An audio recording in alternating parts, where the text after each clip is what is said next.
Bienvenue pour vivre cet instant des paroles de la vie éternelle avec Marc Joseph. Aujourd'hui, nous sommes le 19 août 2026 et bien sûr, j'ai le privilège d'être de retour devant toi pour te rappeler que ce jour du 19 août 2026 est pour toi un jour de grâce du fait de détenir dans ta vie la présence du Seigneur Jésus-Christ, qui est lui le promoteur de la grâce. C'est celui qui est venu dans le pays d'Israël lorsque la loi, les ordonnances de vengeance et de mise à mort d'autrui étaient en vigueur. Jésus vient, lui, apporter la grâce, annoncer la grâce, annoncer ce message de la grâce, ce message de pardon, de la réconciliation. Jésus vient dire à ce peuple Israël qu'il est possible de pardonner, qu'il est possible de ne pas tuer les pécheurs, de les pardonner au lieu de les tuer. Là où l'Éternel des armées avait dit qu'il fallait lapider les pécheurs, que le peuple se réunisse avec des pierres, des cailloux, pour lui lancer des coups de cailloux sur la tête jusqu'à ce que mort s'en suive. Jésus, lui, il arrive, il dit qu'il faut pardonner. Là où il était dit œil pour œil, dent pour dent, qu'il ne faut jamais oublier d'exercer la vengeance, Jésus vient dire, eh bien, tu peux pardonner. Et si tu t'installes en Jésus-Christ, chaque jour demeure pour toi un jour de grâce, un jour de bénédiction, parce que comme Jésus est source de bénédiction dans ta vie, tu as vocation à être aussi source de bénédiction pour tous ceux qui s'approchent de toi.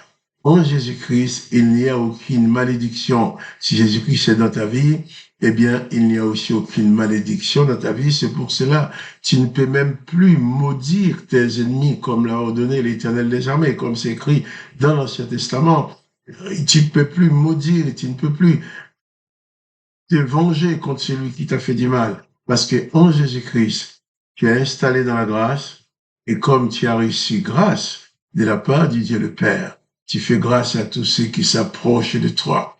Oh, que le nom de Jésus-Christ soit béni, que son nom soit glorifié, et que toi aussi, tu puisses recevoir dans ta vie cette bienfaisante présence de Jésus-Christ, qui est capable de transformer en toi tout ce qu'il peut y avoir comme haine, comme rancœur, comme colère, comme idée de vengeance, pour faire de toi un instrument de paix, un instrument de paix, un instrument de la grâce qui propage l'évangile de la grâce, qui propage la bonne nouvelle de la grâce de Dieu le Père à tous ceux qui s'approchent de toi, et que tu puisses pardonner absolument comme toi tu as été pardonné. Donc, un jour de grâce pour toi, un jour de grâce pour tous ceux qui te connaissent, un jour de grâce pour ceux qui t'ont déjà fait du mal, un jour de grâce pour ceux qui sont en train de te faire du mal, un jour de grâce pour ceux qui te feront du mal.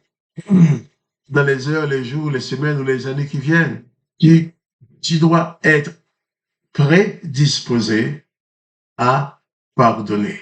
Ne garder aucune haine, aucun rancœur dans ta vie, car en tant que disciple de Jésus-Christ, tu es porteur du royaume de Dieu. Or, dans le royaume de Dieu, il n'y a pas de condamnation. Dans le royaume de Dieu, il n'y a pas de vengeance. Dans le royaume de Dieu, il n'y a pas d'insultes et d'injures, il n'y a pas de malédiction à prononcer sur les autres. Il n'y a pas des psaumes de malédiction à lire contre les autres. Il n'y a pas de paroles de malédiction. Puisque quand on s'adresse au Père, on prie pour quelqu'un, on va pas prier contre lui, on va prier pour lui. Même celui qui t'a fait du mal, Jésus te dit qu'il faut que tu le bénisses dans ta prière. Et quand l'occasion se présente, il faut que tu lui fasses du bien. Tu n'as aucun droit de refuser de faire du bien à quelqu'un parce que lui, il t'avait fait du mal. Pas de panique. Parce que tu vas me dire, mais c'est pas possible, monsieur, vous comprenez, pour tout ce qu'il m'a fait, moi, je vais aimer cette personne-là, moi, je vais lui tendre la main pour l'aider. Non. Si tu vis exactement comme les ordonnances de l'Ancien Testament, si tu vis exactement avec ton corps, sans tenir compte que tu as dans ta vie la présence de Jésus-Christ, eh bien, tu vas frapper celui qui t'a frappé. Hein? Celui qui t'a fait du mal, tu les laisseras même mourir si tu ne le tues pas. Mais si tu t'installes en Jésus-Christ, tu vas être prédisposé à pardonner, prédisposé à aimer quiconque s'approche de toi. Car Jésus dit, Dieu le Père n'est pas courroucé. Dieu le Père n'est pas en colère contre l'humanité. Au contraire, il a tellement aimé cette humanité qu'il a envoyé Jésus-Christ, son Fils unique, sachant bien que les religieux serviteurs de l'Éternel allaient le maltraiter, allaient le torturer. Et ils l'ont fait. Mais en mourant, Jésus ne les a pas condamnés. Il a dit au contraire, Père, pardonne-leur, car ils ne savent ce qu'ils font. Tu vas me dire, oui, mais ils savaient bien qu'ils faisaient du mal.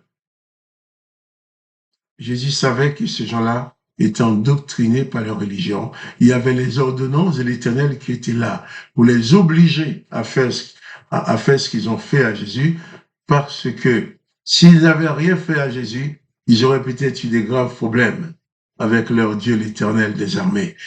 Et j'ai persiste à dire, ces chefs religieux juifs qui ont demandé, en inventant des mensonges, pour obtenir la mort de Jésus, ces religieux n'étaient pas les plus méchants des hommes, pas du tout. C'était des hommes comme tous les autres, mais qui étaient embrigadés dans leur religion, qui étaient piégés dans les ordonnances de l'Éternel, qui les obligent à tuer même leur propre fils, même leur propre père. Il est dit, si c'est ta mère, ton père, ton fils, ta femme, ton mari, il dit quelque chose contraire à la volonté de l'Éternel, qui dit quelque chose contre l'Éternel, eh bien, tu dois toi-même les dénoncer devant tout le monde. Et pour le mettre à mort, c'est toi qui dois avoir le privilège de lancer le premier caillou sur la tête de ton père, de ta mère, de ton frère ou de ta sœur qui a péché. Ensuite, les autres vont continuer à jeter la pierre jusqu'à ce que mort s'en suive. Mais Jésus vient. Jésus dit, arrête tout ça. Si tu veux devenir fils de mon Père, tu dois pardonner. Jésus-Christ dit que tu dois aimer en toutes circonstances. Il a dit, vous avez appris qu'il a été dit, tu aimeras ton prochain, tu haïras ton ennemi. Mais moi, je te dis qu'il faut aimer ton ennemi. Il faut le bénir. Il faut lui faire du bien. C'est lui qui t'a maudit. Il faut que tu le bénisses parce qu'il n'y a pas de malédiction en toi. Donc, tu ne peux pas distribuer de malédiction. Si tu donnes des oranges à tout le monde, c'est parce que tu as des oranges dans ta possession. Donc, si tu donnes de la malédiction à quelqu'un, c'est parce que toi-même, tu es rempli de malédiction. Tu déverses la malédiction qui est sur toi sur les autres. Mais si tu es rempli de la grâce de Jésus-Christ, quelqu'un qui te fait du mal, même si tu es en train de souffrir, tu vas lui pardonner de la souffrance, tu vas l'aimer.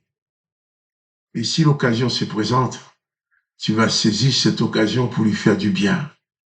Parce que Jésus-Christ a dit que tu dois faire du bien même à celui qui te fait du mal. Jésus a envoyé ses disciples dans le monde, mais pas pour proclamer la vengeance de l'Éternel, pas pour proclamer la haine, pas pour proclamer la malédiction, mais il les a envoyés pour proclamer le royaume du Père. Et le royaume du Père, c'est le royaume de la grâce. C'est le royaume de la grâce, le royaume de la paix. Et toi aussi, je t'invite à devenir disciple de Jésus. Pas en accédant à une religion. J'ai même envie de te dire, si tu as une religion, jette-la à la poubelle et prends Jésus. Parce que ta religion ne te conduira jamais à Jésus-Christ. Puisque ta religion va te parler un peu de Jésus-Christ pour te mettre en confiance, mais après cette religion va t'insuffler des doctrines, des comportements qui n'ont aucun rapport avec Jésus-Christ. Oh, Jésus-Christ dit, nul ne peut servir de maître. Ta religion va te dire, eh bien, oui, tu crois en Jésus-Christ, mais tu dois obéir aux ordonnances de Moïse. Comment tu vas faire? Tu dois suivre Jésus-Christ, mais tu dois imiter le prophète Élie. Quand ces gens-là voulaient que Jésus agisse comme Élie, Jésus leur a dit, en les réprimandant, Jésus leur a dit, vous ne savez pas de quel esprit vous êtes animés. Fais le choix d'être rempli exclusivement de l'esprit de Jésus-Christ. Et tu produiras ses œuvres. Tu n'auras pas des paroles négatives à l'égard des autres, tu n'auras pas des paroles de malédiction dans ta bouche. Et quoi qu'il arrive, comme Jésus-Christ, tu seras prédisposé à pardonner, afin que tu sois fils de ton Père qui est dans les cieux, le Père de Jésus-Christ, qui fait lever son soleil sur le bon et sur le méchant. Alors que le nom de Jésus-Christ soit béni, que toi tu sois béni. Et ce que je proclame dans ta vie, c'est la paix de Jésus-Christ. Ce que je proclame dans ta vie, c'est la grâce de Jésus-Christ. Que ta vie soit remplie de la paix du Christ et de la grâce de Jésus-Christ, en sorte que même ton corps malade soit guéri par la puissance de la parole. Et je prononce sur toi cette parole de guérison dans le nom de Jésus-Christ. Quel que soit le mal qui est dans ton corps, c'est mal, ton corps doit entendre ma voix maintenant. Chaque cellule de ton corps doit entendre ma voix qui dit, au nom de Jésus-Christ, chaque cellule de ton corps sont guéries. Que toute forme de maladie doit quitter ton corps. Je le proclame dans le nom de Jésus-Christ et que cela soit accompli pour la gloire du Dieu le Père. Et je te dis, demeure dans la bénédiction du Dieu le Père. Demeure dans la présence de Jésus-Christ. Deviens disciple de Jésus-Christ, en sorte que tu puisses produire des fruits conformes à ses enseignements. Et moi, Marc-Joseph, je te dis encore, avec un grand plaisir, à demain pour les paroles de la vie éternelle.